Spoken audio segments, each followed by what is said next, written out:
When Vincent was 20, he worked for the art dealership Goupil & C, a respectable young man, polite and full of passion. He sold paintings to people who had more money than heart.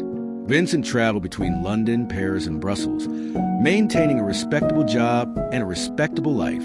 But deep inside, something gnawed at him. The smell of paint spoke more to him than the scent of money and prestige in the art world. Returning from a walk, Vincent saw a smile behind the glass. It was Eugenie Lawyer, his landlady's daughter. Vincent thought of her as a promise of tenderness. When he declared his love for her, Eugenie responded not with words, but with silence. She already loved someone else.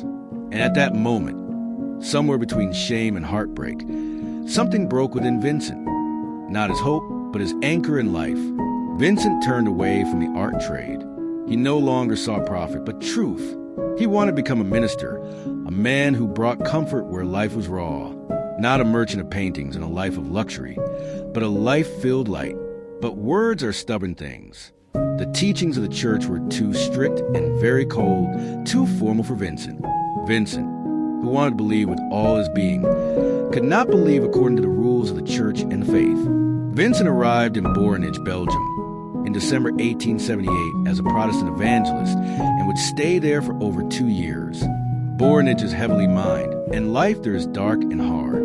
During his time in Borinage, Vincent found what he was looking for, but not in God, but in the people around him who were struggling. Vincent shared his last loaf of bread, gave his coat to someone who was cold, and preached not with words, but with deeds and love.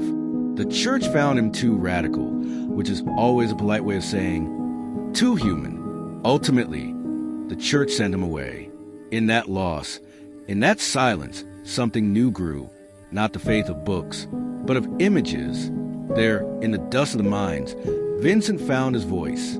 He no longer preached, but he drew, often inspired by his surroundings and the miners. His faith took shape, took form, and took light. And in the darkness of the Borinage, not only was his art born, but his humanity was restored. In June 1880, Vincent reconnected with his brother Theo, and in August, he finally decided to become an artist.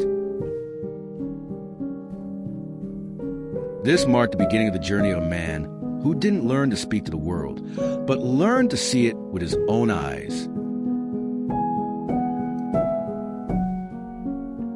Vincent van Gogh made several drawings and sketches of the miners and life in the Borinage, although he didn't leave the region until 1880. A well-known example is the work Miners in the Snow.